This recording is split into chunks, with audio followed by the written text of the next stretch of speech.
are here now at the Meguru Park in Japan, and we were on a sakura hunt. We were really hoping that we would find some sakura, and mashallah, alhamdulillah, look behind me, we have some sakura trees. It's so beautiful, mashallah. Look, it's like green and pink. This is like the early blossom of sakura. And sakura means that spring is here. And subhanallah, can you imagine when full bloom comes, it's gonna be all pink. Yes. So alhamdulillah, I'm so glad to be here, and Allah has given us a chance to actually experience a little bit of the sakura, the beautiful sakura of Japan on such a beautiful day. Alhamdulillah.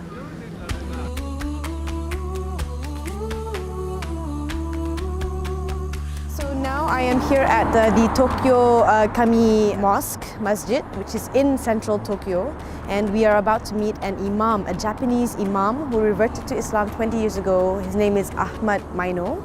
And I'm very interested in actually getting to know a little bit about his journey to Islam and what made him decide to Islam on a more scholarly level, and to kind of find out what his hopes and struggles are in terms of spreading the deen here in his country. And so it's going to be really interesting. I know that he came here all the way from his own masjid to come and meet us and to come and meet me.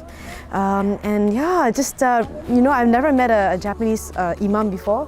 So this will be the first time, and yeah, it's gonna be really nice, and hopefully, inshallah, eye-opening and heart-opening as well.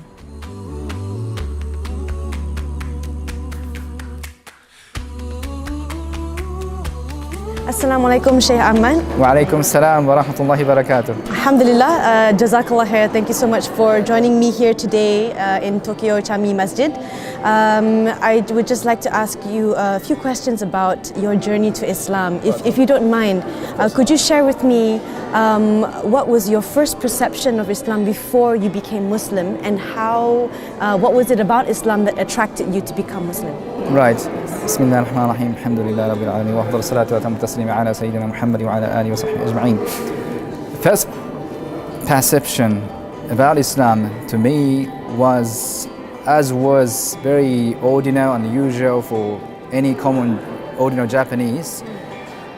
Given that perception through the education, through the medias, which corrupts the true image, true understanding of Islam, means very bad, very negative. Oh. I used to believe that Islam was such fanatic, horrible religion and no worth looking at.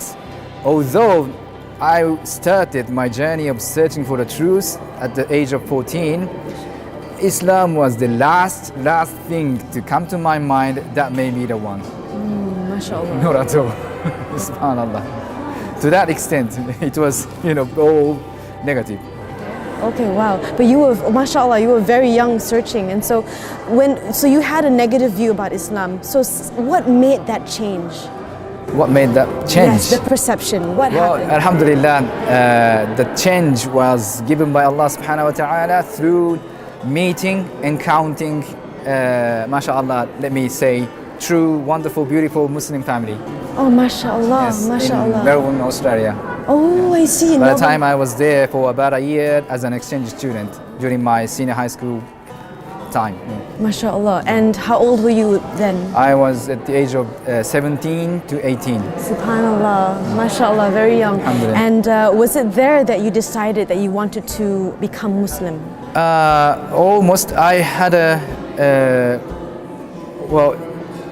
a key, and then I had a kind of chance to come closer to Islam, but the real, the final decision to become a Muslim was made in Japan after coming back to Japan. I see.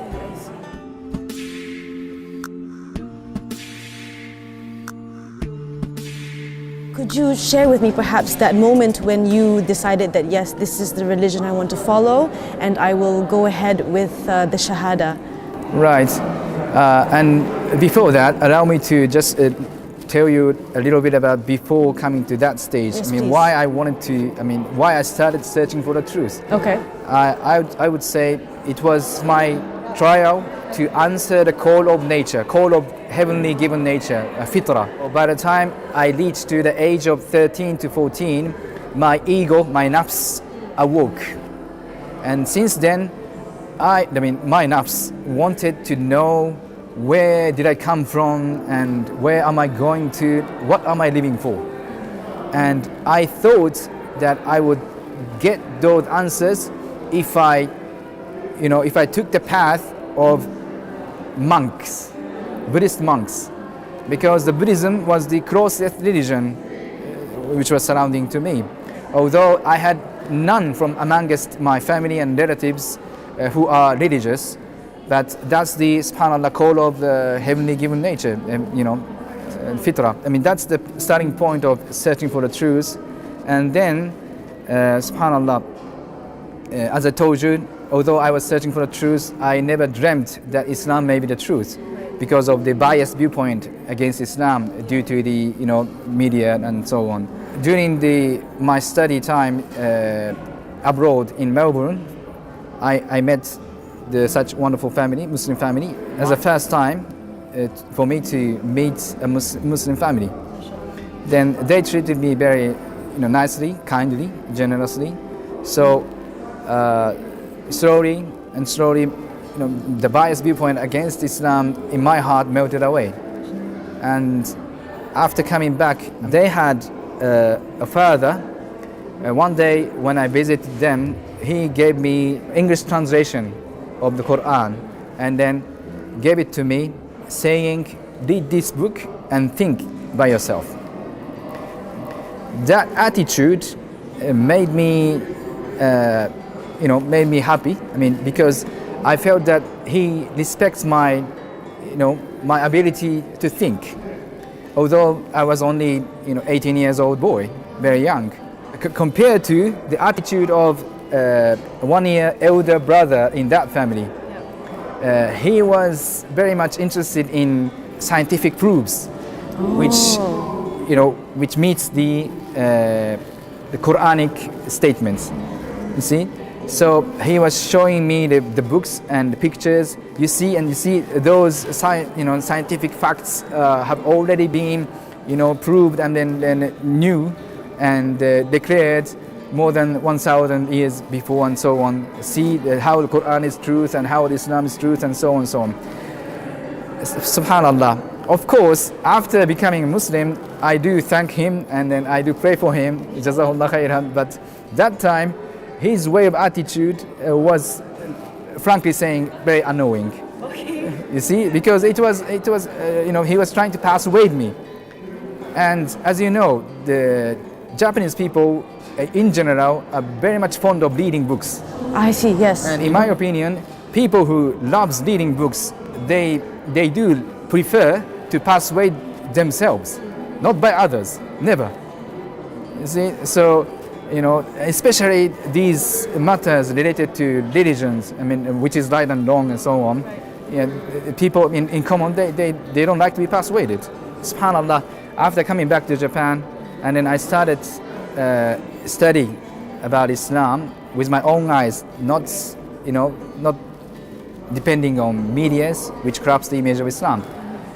And subhanallah, the more I came to know about Islam, the more I found the perfect match between Islam and the true religion, which I was always looking for ever since my nafs awoken. Of course, if you don't mind, yes, of course. Yes, please. Yeah, so basically the sister was mentioning that there is an American sister who wants to make her shahada today because it was Women's International Day a few days ago, and so today they had like an open talk about the hijab and everything and about Islam, and sister wants to revert. Yeah, so we had to stop the interview for a while, and we're gonna actually do a bit of filming of the reversion, inshallah, and continue. And mashallah, this is actually a moment of so much blessing and barakah because we are witnessing somebody becoming Muslim, and we will be asked about this moment as well. So wow, subhanallah, alhamdulillah. Can we go to Shemiyamasa because Ashhadu an la ilaha illallah which means I bear witness that there is no God but one God, but Allah. وأشهد أن محمدا عبده ورسوله, means I bear witness that Muhammad is his servant and he is his messenger. Congratulations. Alhamdulillah. Alhamdulillah. Takbir! Allahu Akbar! Takbir! Allahu Akbar! Takbir! Allahu Akbar! Congratulations. Now you are our sister, one of our sisters. Alhamdulillah. So Sheikh, you were mentioning a little bit earlier about Islam in Japan and also how the people here in Japan view Islam. That was back then. How is the state of Islam here now in Japan at this moment in time? Do they still have the same views? And how is your da'wah work now? Right, thanks for a good question. I think it really changed a lot. In many ways, let's say, like, alhamdulillah, since I embraced Islam, it has been 24 years. That time, Japanese people in common, they, didn't know about Islam. Oh, at that time? That time. Not much I mean, new. Their knowledge was only through the media. Now, still, they don't really know about Islam properly, but at least their gates of coming to know about Islam very much multiplied, very much increased through students, foreign and Muslim students, or workers, or many nurses from Indonesia are here working, mashallah, good, paying efforts. And as you know, one of the biggest players who put their efforts and become successful in building masjid here. Nowadays, numbers of the masjid here in Japan is 80s to 100. Oh, mashallah, throughout Japan? Throughout Japan, mashallah, yes. Alhamdulillah. They have been built mostly by number one, workers, and number two, foreign students, Muslim students. Yes, so it is increasing a lot for common Japanese people to know about Islam through the individual levels. Yes, which is good, because only then they can know that Muslims are also human beings, normal people.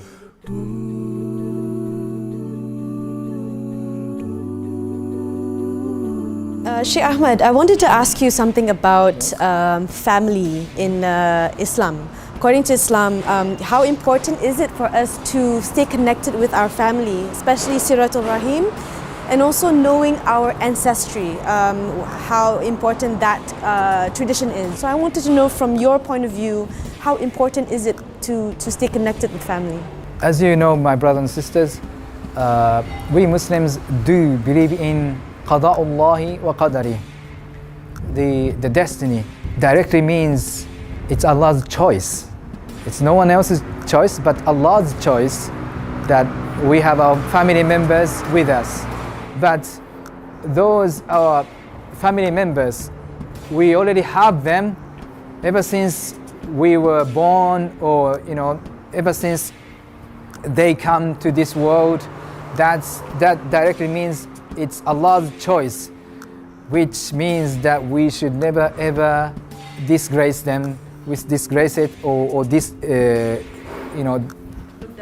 look down, One of the things which I was amazed visiting Indonesia last year to attend the International Islamic Conference in Middle Java, I was amazed and shocked with their strong, and that's there within your country as well, in Malaysia as well, the Silatul Rahim, the strong bond and relationships between Muslims in Malaysia and Indonesia and Muslims in Yemen, Hadramaut, Hadarima, mashallah, they are so connected ever since 500 years, or 300 years or so on, 300 years or so on. They have always been, keeping the ties, the family ties, very, preciously, strongly, and that gave fruits of now. And I was very much amazed with the, very huge numbers of common, ordinary Muslim people who speaks Arabic. MashaAllah. Because they are related to those families. Wow, and from generations. Yes, generations after generations. MashaAllah. And there were already, the Hadarima scholars who can only speak Indonesians. They haven't, been to Arab world to study, but they have studied the Islamic sciences, in Indonesia or Malaysia. SubhanAllah, they have established those, such educational systems to, succeed their precious ties, faithful tie of being Muslims. MashaAllah. حسبي ربي جل الله ما في قلبي غير الله على الهادي صلى الله لا إله إلا الله اللهがいれば何もいらない心の中にはアッラーだけ我らが同志に祝福をアッラーの他に頼みなしアッラーを知ればすべてが変わる心も体も澄み渡る世界のみんなに伝えようライラハイッラッラーحسبي ربي جل الله ما في قلبي غير الله على الهادي صلى الله لا إله إلا الله لا إله إلا الله لا إله إلا الله.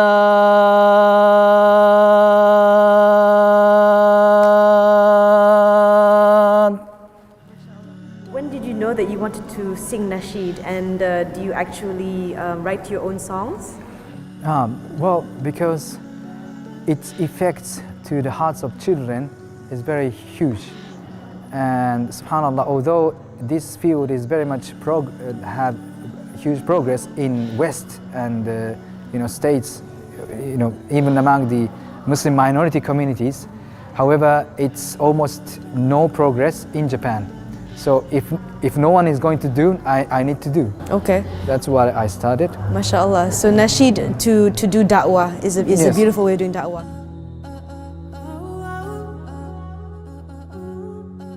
Alhamdulillah, like I've met a couple of, mashallah, amazing individuals who are reverts to Islam and Japanese, and I feel like their stories are so unique in how each of them found Islam, and subhanAllah, like, some of them are newly reverts, some of them have been Muslims for a long, long time, but each and every one of them had something to share, and I believe that for me, like, I felt like I learned something new from every one of them. Either I learned something new or I was reminded about something which I'm supposed to do as a Muslim. I feel incredibly blessed to be able to share those moments with them. So I think one of the biggest takebacks that I can bring with me home to Malaysia is, of course, number one, knowing that in Islam, it's not about our nationality or race, It's not about being Japanese or Malaysian or whatever. It's at the end of the day, it is our connection with Allah. SubhanAllah, learning from them as well. The more a person sacrifices for the deen, the more Allah will aid them. And I get this from pretty much everyone that I've spoken to.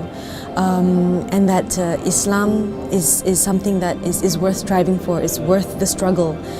They keep reminding me again what a blessing having Islam is, and the struggles that they have. Like sometimes I think to myself, you know what, my struggles I shouldn't be complaining about it, because other people have other struggles and bigger struggles too. And so this is a reminder to me again of my purpose in life. And every time I do a program like this, I feel again motivated to continue to do da'wah, to continue to be a better Muslim, and to share their stories with everybody out there, because I think through these stories, they're so powerful that inshallah, somebody that listens it'll help them get closer to Allah. SubhanAllah, it's through these stories, and coming from Japanese Muslims is so unique. So I pray that inshallah, that anyone who's watching right now, I hope that they get that sense of closeness, inshallah. When I meet a Japanese Muslim that's like more than, who's slightly older, I feel like perhaps, maybe my great-grandmother was like that. Maybe she was, she was able to speak 3 languages like the Sheikh just now, able to speak Bahasa, Japanese, and maybe English too, and having to study about Islam, and being in a new environment, trying to change her life, trying to get her family to be used to the concept of Islam and everything. So I feel a little bit closer to her. I feel like maybe perhaps one of her du'as, this could have been one of her du'as for her younger generations, and her younger generations to spread Islam and to come to Japan and also spread the message of the deen to her people here in Japan and in the world. So I pray that Allah has His mercy with her, and that she's in a better place, and that Allah will grant her Jannah, inshallah. Ameen.